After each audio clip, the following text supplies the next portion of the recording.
Welcome back. Rafi গল্প season 3 part 4 নিয়ে পড়ছি। তো বেশি কথা না কয়ে ভিডিও শুরু করা যাক। রাফির বাবা বলল, বৌমা আমার তো অনেক বয়স হলো, তাই এখন চাচ্ছিলাম যে আমার তো আর কোনো সন্তান নেই, তাই আমার যত সম্পত্তি আছে হৃদয় আর তোমার নামে লিখে দিতে চাই।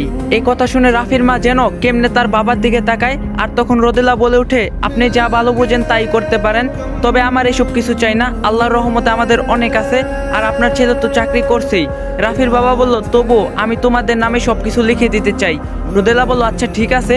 এরপর রাফির বাবা হঠাৎ রাফিকে বলে ওঠে, তা তোমার ব্যাপারে তো কিছুই জানা হলো না। রোদেলা বলল, বাবা ওনার বাড়ি রংপুর। রাফির বাবা বলল, তা রংপুর কোথায়? তখন রাফি রংপুরের অন্য একটা জায়গার কথা বলে, যা তারা চিনতে পারেনি। তখন হঠাৎ করে রাফির মা তাকে বলে, তোমার বাবা ও মা কি সেখানে থাকে? রাফি বলল, জি না, তারা মারা গিয়েছে। রোদেলা বলল, আপনার বাবা মা বেঁচে নেই? রাফি বলল, জি না, মারা গিয়েছে। তারপর রাফি আর কিছু না বলে চলে যেতে লাগলো। রাফির বাবা রোদেলাকে কি যেন বলতে থাকে, তা রাফি শুনতে পায়। এমন একটা অচেনা লোককে বাড়িতে এভাবে থাকতে দেওয়াটা কি ভালো? রোদেলা বলল, না, রিয়াজকে তো সেই আমাদের কাছে নিয়ে আসলো, তাই এখানে কিছুদিন থাকতে বললাম। রাফির বাবা বলল, কিন্তু তাহলে কিছু টাকা হাতে দিয়ে বিদায় দিয়ে দিতে, বাড়িতে থাকতে দিয়ে আবার এত আপ্যায়ন কেন? রাফির মা বলল, থাকুক না, আর ছেলেটাকে দেখে তেমন কিন্তু মনে হলো না। রাফির বাবা বলল, তোমার তো সবাইকেই দেখলে এমন মনে হয়, আজই তুমি তাকে যেতে বলবে। রোদেলা বলল, আচ্ছা ঠিক আছে বাবা। তারপর রোদেলা রাফিকে গিয়ে যখনই এসব কথা বলতে যাবে, তখন তার বাবা রোদেলাকে বলে ওঠে, তাকে কি এমন ভাবে বলাটা ঠিক হবে? রোদেলা বলল, তাছাড়া আর কি বলবো, কয়েক হাজার টাকা দিয়ে না হয় যেতে বলি, তার চেয়ে ওকে বল যে বাড়ি থেকে চলে যাওয়ার আগে আমার সাথে কথা বলে যেতে। রোদেলা বলল, কিন্তু কেন? তোমার সাথে আবার কেন দেখা করবে?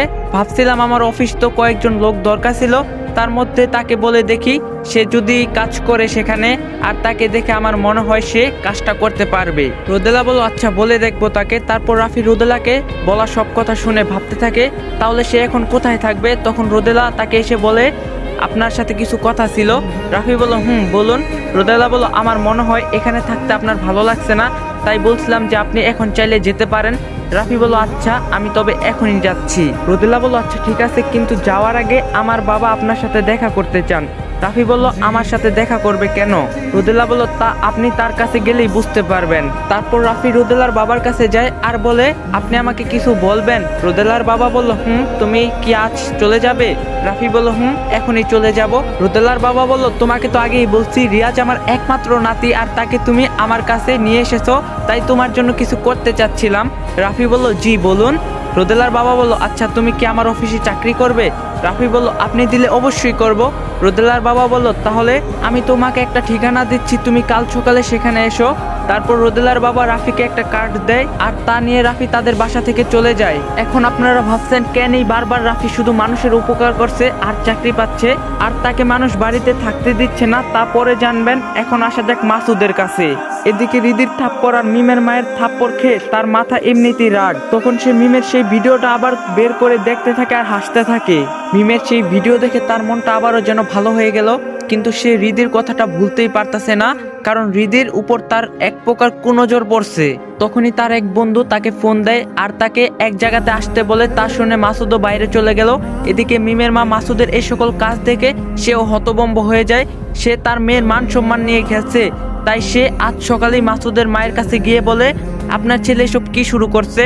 মাসুদের মা বলল, কেন, আমার ছেলে আবার কি করলো? আর এত চিৎকার কেন করছেন? মিমের মা বলল, চিৎকার করব না তো কি, বসে থাকবো?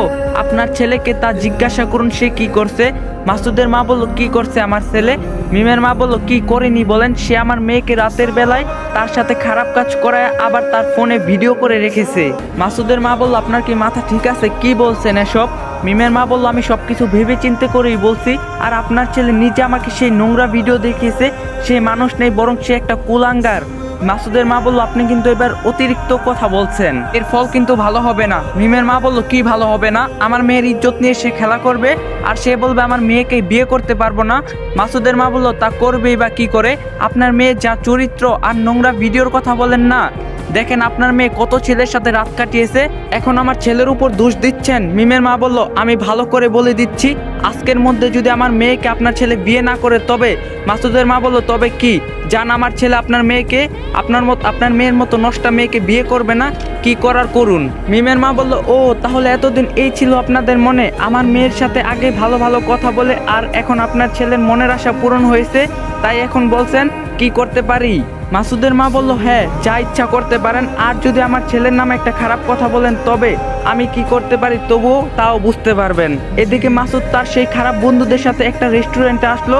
তার চোখে হঠাৎ করে আবারও হৃদির উপর পড়ে। মাসুদ বলল, আরে সুন্দরী তুমি এখানে, কাল তোমাকে দেখার পর আমার তো রাতে ঘুমিয়ে আসেনি, আর তুমি আবারও এখানে। আর দেখি কপালে আজ, আমার কপাল দেখে আজ খুবই ভালো। হৃদি বলল, আপনি এখানে আবার? কালকের চর খেয়ে শিক্ষা হয়নি নাকি আবারও এসেছেন, অভদ্র কোথাকার? মাসুদ বলল, কাল না তুমি আমাকে চর মারছো, কিন্তু আজ যে আমি তোমাকে আদর করতে এসেছি, এসো না একটু আমার কাছে। তখনই সেই রেস্টুরেন্টে একজন ওয়েটার এসে বলে, স্যার প্লিজ কাউকে ডিস্টার্ব করবেন না, এসব এখানে করা বারণ। মাসুদ বলল, আরে ডিস্টার্ব কোথায় করলাম, দেখো না আমার টিয়া পাখির সাথে কথা বলছি। সরি স্যার, আমার তো মনে হয় উনি ডিস্টার্ব ফিল করছে, তাই আপনি এসব আবার করলে আমরা ব্যবস্থা নিতে বাধ্য হব। তারপর মাসুদ আর উপায় না পেয়ে সেখানে চুপ করে বসে পড়লো। কিন্তু হঠাৎ করে সে দেখতে পেল যে হৃদি সেখানে নেই। তার মানে কি সে সেখান থেকে চলে গেল? এদিকে হৃদি সেখান থেকে চলে আসার পর হঠাৎ করে রাফিকে দেখতে পায় রাস্তায়। তাকে দেখে সে গাড়ি থামায় আর রাফির কাছে গিয়ে বলে, আপনি কেমন আছেন? রাফি বলল, জি ভালো, আপনি? হৃদি বলল, আমি আসলে বেশি একটা ভালো নেই। রাফি বলল, কেন, কি হয়েছে? হৃদি বলল, আমার স্বামীর সাথে আমার কিছুদিন আগে ডিভোর্স হয়েছে। রাফি বলল, শুনেছি।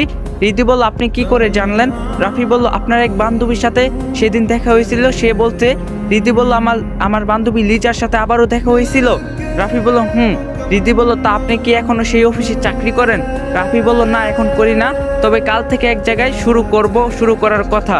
তারা যখন কথা বলছিল ঠিক তখনই রাফি দেখতে পায় যে, কি ভাবছেন এখানে গল্প শেষ করে দিন, না আবারও শুরু করা যাক? রাফি দেখতে পায় যে মাসুদ তার দিকেই আসছে, আর এটা তখন হৃদিও দেখতে পারে। আর সে রাফিকে বলে, এখান থেকে চলুন। রাফি বলল, কেন, কি হলো? হৃদি বলল, আসলে ওই লোকটা আমাকে কাল থেকে অনেক বিরক্ত করছে, তাই বলছি এখান থেকে চলুন। রাফি বলল, মাসুদ আপনাকে বিরক্ত করছে মানে? হৃদি বলল, আপনি তাকে চিনেন? রাফি বলল, কিন্তু সে আপনাকে বিরক্ত করছে কেন? হৃদি বলল, তা জানি না, তবে সে অনেক খারাপ লোক। রাফি বলল, ঠিক বলছেন, তাহলে এখান থেকে চলুন। তারপর রাফি আর হৃদি যেই না সেখান থেকে যাবে, ঠিক তখনই একটা ট্রাক এসে হৃদিকে জোরে ধাক্কা দেয়, আর এতে হৃদিও সেখানে রক্ত চমক হয়ে তার জ্ঞান হারায়। আর রাফি এটা পিছনে ফিরে হৃদির এই অবস্থা দেখে সাথে সাথে গিয়ে দেখে তার জ্ঞান হারিয়ে ফেলেছে। তাই রাফি তখনই হৃদিকে নিয়ে হাসপাতালে যায়। এদিকে হাসপাতালে যাওয়ার পর হৃদি অনেক রক্ত বের হয়ে যাওয়ার কারণে তার রক্ত লাগবে 3 ব্যাগ, কিন্তু তখন হৃদির রক্তের গ্রুপ কোনো রক্ত ছিল না। আর এদিকে হৃদির জ্ঞানও ফিরছে না, আর তার খুবই তাড়াতাড়ি রক্ত লাগবে, না হলে সে মারাও যেতে পারে। রাফি বসে এসব ভাবতে ভাবতে হঠাৎ একজন এসে রাফিকে বলে, আপনি রাফি না, আপনার হাতে আঘাত লেগেছিল? রাফি মাথা উঠিয়ে দেখে যে ইনি তো সেই ডাক্তার যে কিনা রাফির হাতের আঘাত পাওয়ার পর এখানে এসেছিল। তাকে দেখে রাফি বলল, হ্যাঁ আমি সেই রাফি।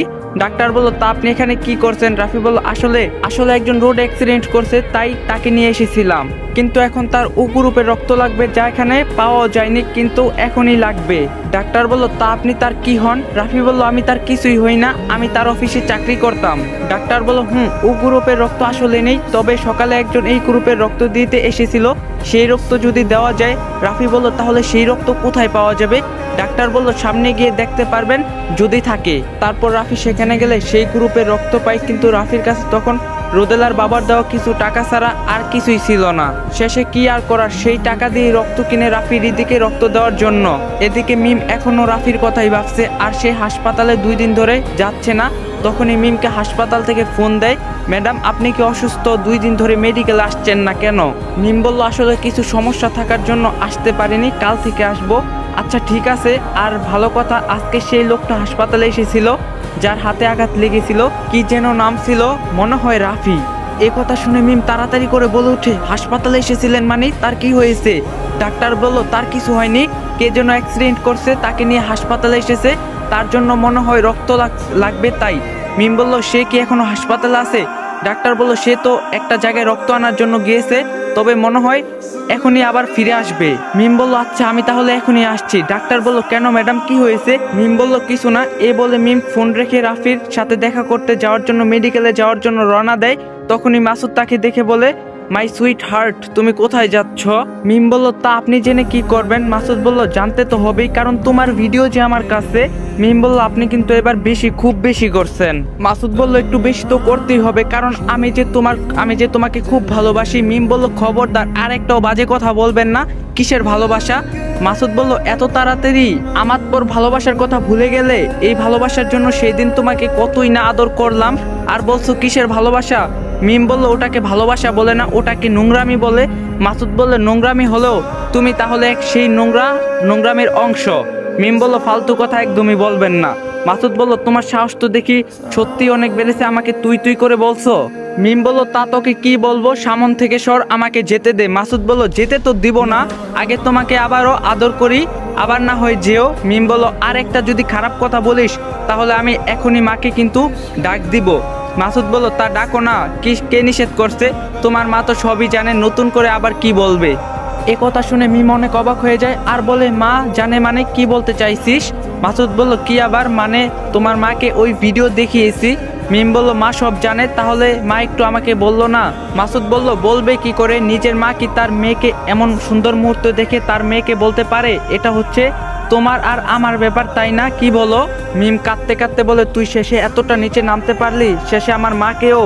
মাসুদ বলল, আমার কথা না শুনলে আমি আরো নিচে নামতে পারি, আর তুই তো এখন একটা নষ্টা মেয়ে, তোকে আর কি দাম দিব বল? আর ভালোবাসতে বলছি, এখন যে আরো নিচে নামিনি এটাই তোর ভাগ্য। মিম বলল, তুই যতই নিচে নামিস না কেন, আমি আর তোর ফাঁদে পা দিব না, আর আমি রাফিকেই ভালোবাসি, তাকেই ভালোবেসে যাব। মাসুদ একটু হাসলো আর বলল, রাফিকে ভালোবাসো? রাফি যদি কখনো তোমার ভিডিও দেখে তাহলে ভালোবাসা তো দূরের কথা, তোমার কাছেও আসবো না।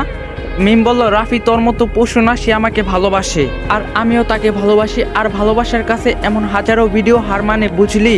মাসুদ বলল, তা দেখা যাবে, তুমি কতবার বাড়ছো তাও দেখবো। মিম আর কোনো কথা না বলে সেখান থেকে চলে যায় মেডিকেলে যাওয়ার জন্য। এদিকে রাফিও রক্ত নিয়ে আসার পর তার হৃদিকে দেওয়া হচ্ছে, এখনো তার জ্ঞান ফিরেনি। অনেক সময় পার হয়ে গেল, হৃদির এখনো জ্ঞান ফিরল না। রাফি একটু চিন্তায় পড়ে যায়, এদিকে সন্ধ্যা হয়ে যায়, তারপরও হৃদির জ্ঞান না ফিরলে রাফি সেখানে একজন ডাক্তারকে তার জিজ্ঞাসা করলে ডাক্তার রাফিকে বলে তার অনেক রক্তপাত হওয়ার কারণে তার এখনো জ্ঞান ফিরেনি, আর সে এখন কোমায় চলে গিয়েছে। তো গাইস, পার্ট 4 এখানেই সমাপ্ত হইলো, আর আমি কিছু কথা বলতাছি, কথাগুলো শুনে যাওয়ার অনুরোধ রইলো। তো গাইস, আপনারা অনেকেই বলেন রাফি গল্পর পার্টগুলো এত ছোট করে কেন দেই, আর রাফি গল্প এত দেরি দেরি করে কেন দেই। তো আমি আপনাদের আগে একটা কথা বলি, রাফি গল্পর স্ক্রিপ্ট লেখা হয়, তারপর ভিডিও ভয়েস শ্যুট করা হয়, তারপরে ভিডিও আপলোড দেওয়া হয়। তো গাইস, এখানে যে একটা কি প্যারা, এটা যারা বানায় তারা বুঝে।